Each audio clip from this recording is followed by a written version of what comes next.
నమస్తే, నేను Sreeja, tarot card reader, crystal healer and horoscope reader. అందరికీ వినాయక చవితి శుభాకాంక్షలు. మీరు లైఫ్లో స్టార్ట్ చేసే ఏ పనిలో కూడా ఎలాంటి విఘ్నాలు లేకుండా గణపతి మీకు హెల్ప్ చేయాలని చెప్పేసి స్వామివారి అండదండలు మీకు అందరికీ ఉండాలని మనస్ఫూర్తిగా కోరుకుంటూ ఈ ఎపిసోడ్స్లో మనం ద్వాదశ రాశులకి సంబంధించిన టారో కార్డ్ ప్రెడిక్షన్స్ చూద్దాము.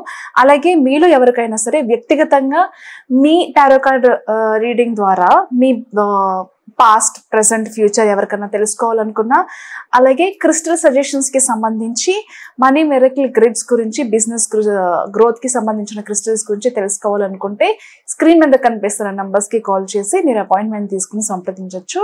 అంతేకాకుండా మీలో ఎవరికైనా సరే టారో కార్డ్ రీడింగ్ కానివ్వండి, క్రిస్టల్ హీలింగ్ కానివ్వండి, హారోస్కోప్ రీడింగ్ కానివ్వండి, స్విచ్ వర్డ్ థెరపీస్, ఇలా డిఫరెంట్ టైప్స్ ఆఫ్ స్పిరిచువల్ మొడాలిటీస్లో ఎవరైనా మీరు మీ జర్నీ స్టార్ట్ చేయాలి, నేర్చుకోవాలి అనుకుంటున్న వాళ్ళు కూడా ఈ నంబర్స్ మీద సంప్రదించి మీకున్న డౌట్స్ని క్లారిఫై చేసుకుని క్లాసెస్లో జాయిన్ అవ్వచ్చు. Classes will be on Zoom or you can come directly also. Offline, online both classes are available. అలాగే మీ అందరికీ తెలిసిందే, మనం యానిమల్స్కి బాగా సపోర్ట్ చేస్తూ ఉంటాము. నా చిన్న రిక్వెస్ట్ ఏంటంటే అందరూ కూడా మీ వంతు సాయంగా ఈ భూమి మీద మనం హ్యాపీగా ఉండడానికి ఎంత అర్హులమో అలాగే ప్రతి జీవి కూడా అంతే అర్హత కలిగిన జీవులు అని చెప్పేసి దయచేసి గుర్తించి, యానిమల్ ఎక్కడైనా సరే మెంటల్గా, ఫిజికల్గా అబ్యూజింగ్కి గురవుతుంటే దయచేసి మీ వంతు కృషితో వాటిని రక్షిస్తారని మనస్ఫూర్తిగా కోరుకుంటున్నాను. అలాగే స్టేరీ యానిమల్స్కి ఫీడ్ చేస్తూ ఉండండి. ఆకలితో చాలా వరకు ప్లాస్టిక్ని కన్జ్యూమ్ చేస్తున్నాయి పాపం, అంటే తినడానికి ఏదీ లేక. అలాంటి దుస్థితి వాటికి కలగకుండా మీ వంతుగా మీకు కుదిరినప్పుడు సహాయం చేస్తూ ఉండండి. ఈ ప్రెడిక్షన్స్ మనకి 8వ తారీఖు నుంచి 14వ తారీఖు వరకు, సెప్టెంబర్ వరకు కూడా వర్తిస్తాయి. మీనరాశి టారో కార్డ్ ప్రెడిక్షన్స్ చూద్దాం. మీనరాశికి సంబంధించి ఫినాన్షియల్ ఇన్బ్యాలెన్సెస్ అనేది కనిపిస్తున్నాయి. దయచేసి మీకు ఏదైనా ఎమర్జెన్సీగా పేమెంట్స్ చేయాల్సి వస్తే మాత్రం విపరీతమైన వడ్డీలకు పోయి, అంటే ఎంత వడ్డీ అయినా పర్లేదు, నాకు ఖచ్చితంగా ఈ ప్రాబ్లం నుంచి నేను బయటపడిపోవాలి, నాకు డబ్బులు కావాలి అని చెప్పేసి దయచేసి ఎవరిని అప్రోచ్ అవ్వకండి. ఈ వీక్లో మీరు చేసే అప్పు ఖచ్చితంగా ఫ్యూచర్లో మీకు ఇబ్బందిని అయితే తెచ్చిపెడుతుంది. కాబట్టి బ్యాలెన్స్డ్గా ఉండండి. దాన్ని ఎలా సాల్వ్ చేసుకోవాలో ఆలోచించండి. ఎవరిదైనా సహాయం తీసుకునే ప్రయత్నం చేయండి తప్ప విపరీతమైన ప్రాబ్లమ్స్లో ఇరుక్కుపోయే పనులు మాత్రం చేసుకోకండి దయచేసి. ప్రైవేట్ సెక్టార్లో కావచ్చు, పబ్లిక్ సెక్టార్లో కావచ్చు, ఎవరైనా ఉన్నత స్థాయి వ్యక్తులు ఎవరైతే ఉన్నారో ఖచ్చితంగా మీరు చేసే సర్వీసెస్ వల్ల కావచ్చు, మీరు తీసుకునే డెసిషన్స్ వల్ల కావచ్చు, సమాజంలో మంచి గుర్తింపు, పేరు తెచ్చుకునే అవకాశం ఈ వీక్లో పుష్కలంగా కనిపిస్తుంది.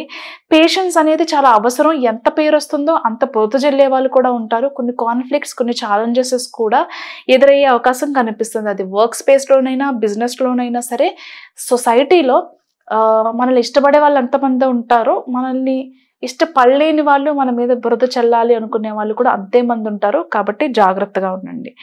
అలాగే ఎమోషనల్గా బ్యాలెన్స్డ్గా ఉండడానికి ట్రై చేయండి. మరీ ముఖ్యంగా ఎవరైతే రిలేషన్షిప్లో కొన్ని రకాల ఇబ్బందులు ఫేస్ చేస్తున్న వాళ్ళు ఎవరైతే ఉన్నారో కరెక్ట్గా ఉండండి.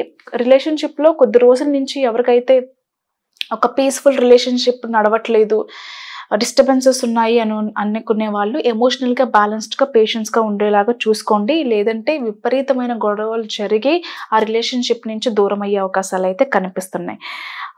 ఇకపోతే ఆడవాళ్ళకి సంబంధించి ఆరోగ్య విషయంలో కానివ్వండి, ప్రెగ్నెన్సీ విషయంలోనూ కానివ్వండి చాలా అనుకూలతలు అనేవి కనిపిస్తున్నాయి. కానీ ఎప్పుడైనా సరే గతం తాలూకా విషయాలు తలుచుకొని బాధపడడం, గొడవ పడడం ఇలాంటివి మాత్రం దయచేసి చేయకండి. అలాంటివి ట్రిగ్గర్ అవుతూ ఉంటాయి కొన్ని సందర్భాల్లో. బట్ బ్యాలెన్స్డ్గా ఉండడానికి ట్రై చేయండి. ఓన్గా బిజినెస్ చేసే వాళ్ళకి మాత్రం బాగా కలిసి వస్తుందని చెప్పచ్చు. ప్రమోట్ చేసుకోండి, మార్కెటింగ్ బాగా చేయండి, ఇంకా మంచి జరుగుతుంది. కొత్త ప్రాజెక్ట్స్ అందుకోగలుగుతారు. అంతేకాకుండా మీ బ్రాండింగ్ని బాగా ప్రమోట్ చేయడంతో అన్లిమిటెడ్ మనీ ఫ్లో కానివ్వండి, క్లయింట్ అట్రాక్షన్ కానివ్వండి బాగా చేసుకోగలుగుతారు. ఏదైనా ఒక ప్రాబ్లం ఉన్నప్పుడు ప్రాబ్లం ఉన్న పర్సన్స్తోనే మాట్లాడడానికి ఎక్కువ ప్రయారిటీ ఇవ్వండి. వాళ్ళకి సంబంధించిన వ్యక్తులతోనో, మీడియేటర్స్తోనో, మధ్యవర్తులతోనే మాట్లాడకండి. గొడవలు పెద్దవి జరిగి అది రిలేషన్షిప్ ప్రాబ్లం అయినా, బిజినెస్ ప్రాబ్లం అయినా, ఏ ప్రాబ్లం అయినా సరే, ప్రాబ్లం ఎవరితో ఉందో దయచేసి వాళ్ళతో మాట్లాడే ప్రయత్నం మాత్రమే చేయండి. ఆరోగ్యాన్ని మాత్రం కాపాడుకోండి. చిన్న ఇబ్బందులు, మెంటల్ స్ట్రెస్ అనేది ఇబ్బంది పెడుతూ ఉంటుంది. కాబట్టి జాగ్రత్తగా ఉండండి.